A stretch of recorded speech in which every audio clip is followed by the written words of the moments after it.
Alo mani bipang bervai ilo bunsang kaping hang lemdah tua yang te kamai chua soile tak mau buka Giờ là lai len dari pap je berva yang te kamai ne la da do pri da do pane ne mau nit mong mo mai bu wat ne yang rot we tanya ke talai rung yuan le tanya ke bunsang dei ga dan le jang mang tôi đã buộc này vật cầu sẽ mất talai nak bunsang tanya himpa le ikuin tôi đã pia le himpa tui tip ta nó thấy ta thao lệ cái nhiều ấy sampai bang pro nên lại ta bộ buồn được cùng đồ lười đấy hiểu giờ là ta lại chìm nuôi bộ quân bộ lần khá đa công sáng như lệ bờ đà tôi nè bờ đà tôi thế độ sam bờ đà bộ một nhiều giờ là vừa ta thời này là thời bình này bộ một thời như giàu nóng bờ đà ô chỉnh lại hòa bình này lại chính là lại nhân quyền người tôn giáo lên tương lại nhân quyền tôi bộ đà này lại tôi đã họ doan này nhưng bạn lại nhiều hội của mãi cả đang có họ đi tôi cũng làm được nạp buồn sang thầu do cất như đang hòa đi có đang dân châu cho học này cái bộ hoài nhớ như bây giờ này mà nhớ tôi sẽ có bộ họ đảng Cộng hòa lại nhiều hữu chỉ đảng Cộng hòa là nhiều black như thế black rất bộ đọ đảng Cộng hòa đọ Justin bị bùi dục bùi như black tua của cha xài rạc từng mấy nụ ma như thế này như chẳng black bị đảng một găng sân trộn đời nhiều black bùi bộ là tổng thống với bùi con này bây giờ bùi bộ lại tạo thành tích như lại như tìm lừa đảng cộng sản Liên Xô lại sẽ nhầm được thế này từng bằng năm 45 nhiều ý nghĩa trâu cả năm 90 bây giờ trâu cả năm 90 lại như sụp đổ bọn đi như sụp đổ lên năm 89 anh ăn dính đảng cộng hòa mà như ta biết sân ní lâu cả đảng cộng sản Liên Xô sụp đổ lại như một lời rụi lâu này nhiều bị trả sụp đổ lên năm 2000 bây giờ lại lâu hơn cái 10 năm anh ăn nhiều hủy cả đảng cộng hòa bla đảng bla lệ bla này lệ với bộ đảng bla này lệ sinh như việc kinh tế đi lên chính trị đi xuống năm kinh tế đi lên lại được bộ rồi này cà phê tủ đọp đuổi bò saki nhỉ tủ đọp luôn saki ta lại tuổi như việc lệ tệ lại 20.000 một ký 22-23.000 cái này buổi ạ sân làm sạc lùng giật triệu lại plô lùng việt vẹ nên làm việc khác vẹ phần đồ đoá plô đồ lau plô đồ đồ chọi tệ ý cái lau plô tiêu ấy cái màu này bùi có làm rong này đấy ý buổi ạ quay mà bạc tâm nhớ cái lại làm rong tâm nhớ lại bộ anh ăn chinh cho bên thân đấy ngạn anh tiêu đi phê đi và làm rong cả doãn ấy ý buổi ạ nà anh như vậy Cộng hòa lại black như thế dân chủ lại kinh tế ý buổi ạ bây giờ ngược lại hồi này hủy ta như vậy khoam rau nên cả thì thấu hả bây giờ sẽ si ít khang lại câu khang lại rễ bù lắm á sinh ngạ lại rễ bù mà trồn đến nỏ lẽ trồn ngạ khỏa cả ngạo vào ngày 20 nó chị lên vào ngày 20 tháng 1 này bắt đầu nhậm chức chính thức này hồi này đầu bầu đối trồn đến nọ lại ý buổi ạ nà sân nhủ anh nhá clay nhủ hủy lệ đảng Cộng hòa nhiều black như thế sẽ đón Justin bị bụi nó như rụng vậy Afghanistan hỏi ra sân clay đề gà rồi này năng ai nhiều rồi cầm tặng cái nhiều đấy tờ ta tôi sẽ đảng Cộng hòa cần nhiều lò lưới rồi để bộ sân này chi chàng lại lần sinh á nâng trình nhiều hủy cả đảng Cộng hòa đảng black rồi ai mang ở vậy sân bên này ilu là bên này bipang bervah yang bunsang mất cật lại đội yang tới cái này chôn này dọn nhiều hủy cật lại black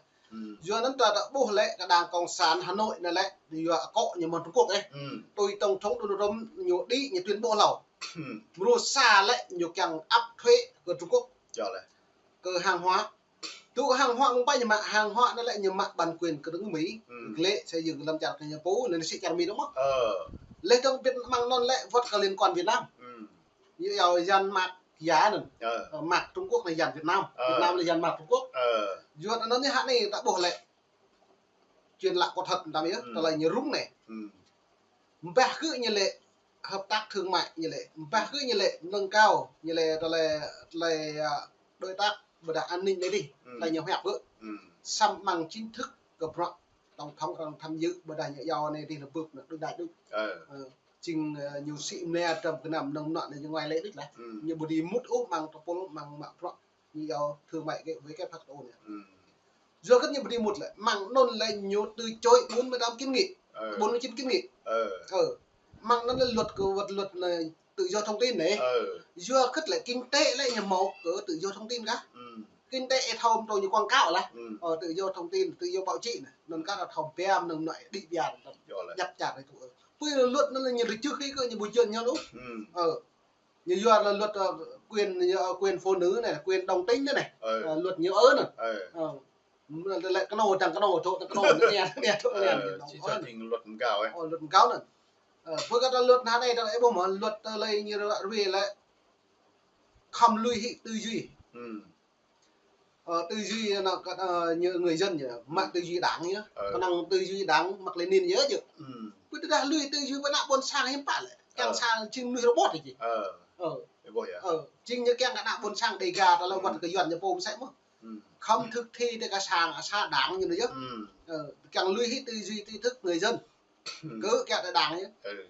Tôi có bộ này là Đảng Cộng sản Hà Nội này lại đó buồn như càng người Việt Nam càng robot đấy nhá. Tôi lời như càng tốt thì tốt số 1 nào số 1 nó tốt bộ vất vả dần như là thế này và nhỉ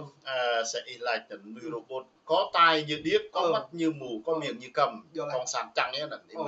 có đám nuôi đời đi tụ một điều là một tí tụ ô sân nhớ chi chàng lại là rồi một tí good rồi một tí tụ nữa rồi đuổi chặt này đuổi chặt tí bây giờ lại đuổi chặt này đuổi chặt tên nên sinh á đà mai tề rồi xem rõ này là mùng 5 tháng 11 để nào vào Mỹ á mấy rồi gỡ đề gỡ đuổi lần rồi bộ gỡ đi bộ gỡ xe trái này à anh đi cả chỉ chẳng chính mà một cái tí blue một cái tí lại một cái ý nghĩa xa cái nông Đảng Cộng sản như từ ngạ từ blue từ lại và từ ta dọ và từ ta sọ sân rồi bộ chính một mồi nghĩa một cái chắc bạc sân này nhiều rung với như rung lại sinh ạ có những mô sai đầy gà đấy bự rồi bự lu xin là ăn tình tụ mà xin là itu mình là bạn nhỉ ăn tụ nhở sinh ạ đang thâu tụ lại bự rồi bự bìm dễ bây giờ bự rồi bự ngạ chặt bài sẽ xin bọn này bìm dễ hay bù muốn dạy cái lại bây giờ với như là cái nào ý nghĩa một alo một lần bìm dễ em tắm ruột thế là với Liên Hợp Quốc là em mạ là nhiều là em mạ bím dê là nhiều em ruột là nhiều ngất dốc một thọc lộ tản đấy này là loại ở Liên Hợp Quốc nè ca lá mà họ tổ gấp lên nè rồi này lại nuôi nạc đây cả chỉ chẳng phải cần thâu bên là hơn hòng Liên Hợp Quốc cái nhắc lên như ngạ thì quỳnh con tạt chẳng phải mạ cái lại nó ra một thứ đó là đấy bộ nó đi tả gì á clay chat clay bài clay như biram bê đấy tả gì á ý lôi đây si bộ như sang lừa cho mà bạn lau đến 100% lừa à nhầm trả nhầm tôi sẽ lại các mật đang bao vây gì hả thì ngao đang ngại dạ vân sẽ hàng hóa tại là Trung Quốc thế à Trung Quốc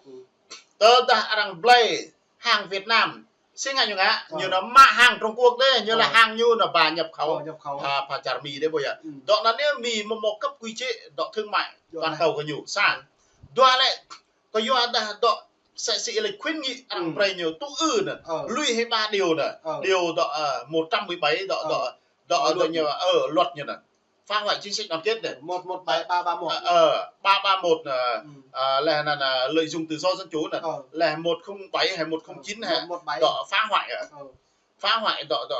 như bè là CA này gián điệp này thôi ăn bày nhiều lui như một lui không là có như chẳng bềm nè họ đang chẳng một cái đang sẽ thăm bảo lấy cái nhiều anh ăn nhiều thất thiết nhiều thô lỗ hàng năm là 200 tỷ mà do là bẹo là tập lấy hàng như lại hàng Trung Quốc lại đang play nhiều kỹ hàng là tập lấy mà bây giờ lại như là một kỹ thì vậy là sân đó là nếu dính như này dính rằng một màu tú ư cái nhiều thì vậy sân có bù vào nhỉ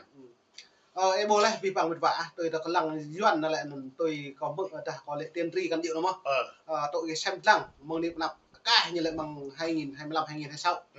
chỉ cần 1 năm nữa thôi ấy ta buộc cái còi doan là lại lũ dòng tới ta bố lệ mong điệp nạp tăng bốn sang đây gà ta mút hàng của doan mà như giàu cả Đảng Cộng Hòa coi ta lại càng mò như giàu tư trị á buộc kẹo ô lịch hải